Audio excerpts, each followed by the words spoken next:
ਪਾਕਿਸਤਾਨ 'ਚ ਪੰਜਾਬੀ ਕਾਨਫਰੰਸਾਂ ਦੇ ਸਭ ਤੋਂ ਵੱਡੇ ਨੈਟਵਰਕ ਪੰਜਾਬੀ ਨੈਸ਼ਨਲਿਸਟ ਫੋਰਮ ਵੱਲੋਂ ਜੀ ਆਇਆਂ ਨੂੰ। ਦੋ ਕੌਮੀ ਨਜ਼ਰੀਏ ਨੂੰ ਕੌਣ ਤੇ ਕਿਉਂ ਵਜੂਦ 'ਚ ਲਿਆਇਆ ਸੀ? ਬ੍ਰਿਟਿਸ਼ ਇੰਡੀਆ ਦੇ ਮੁਸਲਿਮ ਅਕਸਰਤੀ ਸੂਬਿਆਂ ਪੰਜਾਬ, ਸਿੰਧ, ਬਲੋਚਿਸਤਾਨ, ਸ਼ਮਾਲ ਮਗਰਬੀ ਫਰੰਟੀਅਰ ਸੂਬਾ ਜਾਂ ਸਰਹੱਦ, ਜਿਹਨੂੰ ਹੁਣ 2010 ਤੋਂ ਖੈਬਰ ਪਖਤੂਨਖਵਾ ਆਖਿਆ ਜਾਂਦਾ ਹੈ, ਵਿੱਚ ਮਸ਼ਰਕੀ ਬੰਗਾਲ ਤੇ ਮੁਸਲਮਾਨਾਂ ਦੀ ਤਰਫੋਂ 1937 ਦੇ ਇੰਤਖਾਬਾਤ 'ਚ ਜਮਹੂਰੀਅਤ ਨੂੰ ਇੱਕ ਖਤਰੇ ਦੇ ਤੌਰ ਤੇ ਨਹੀਂ ਦੇਖਿਆ ਜਾਂਦਾ ਸੀ। लेकिन सेंट्रल ब्रिटिश इंडिया के उर्दू बोलने वाले मुसलमान अपने सूबे च अकलीयत सी, इसलिए ब्रिटिश इंडिया च जमहूरीयत नूं अपने लिए नुकसानदा समझते सी। जमहूरी ब्रिटिश इंडिया च खुद नूं नुकसान तो बचाने दे लई उन्होंने ऑल इंडिया मुस्लिम लीग की क्यादत ते काबज होना शुरू कर दिता ते ब्रिटिश इंडिया नूं मजहब की बुनियाद ते तकसीम करने की तहरीक शुरू कर दी ते ब्रिटिश इंडिया के मुसलमानों के लिए एक अलग मुल्क की तश्कील का मुतालबा करना शुरू कर दिता।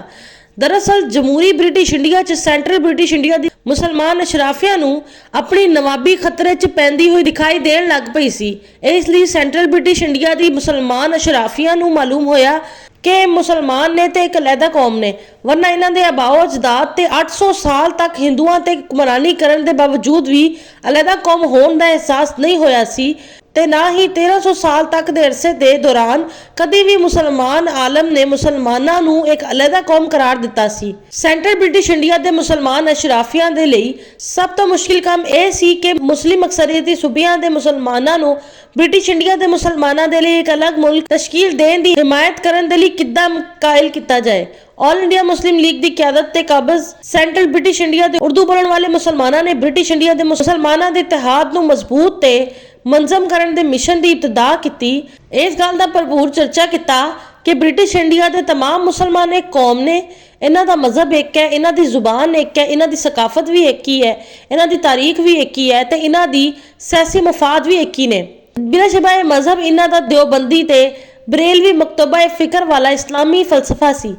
एक जुबान इन्हां दी उर्दू जुबान सी, एक सकाफत इन्हां दी लखनऊ दी सकाफत सी, एक तारीख इन्हां दी गंगा जमुना दी तारीख सी, एक सियासी मफाद इन्हां दे नए मुस्लिम मुल्क च सेंट्रल ब्रिटिश इंडिया दे उर्दू बोलने वाले मुसलमानों नूं बरतरी हासिल करवाना सी।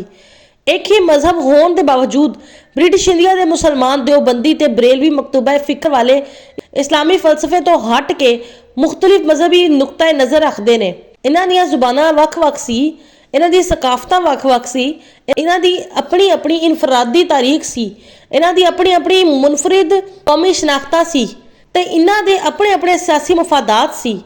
इसलिए तमाम मुस्लिम हलकियां चों दो कौमी नज़रिए नूं पजीराई हासिल ना हो सकी। मिसाल के तौर पर 1937 के इंतखाबात च दो कौमी नज़रिए की बुनियाद ते मुहिम नूं चलाया गया, लेकिन ऑल इंडिया मुस्लिम लीग नूं तमाम मुस्लिम अकसरीत के सूबियां च जिल्लत आमेज शिकस्त का सामना करना पिया।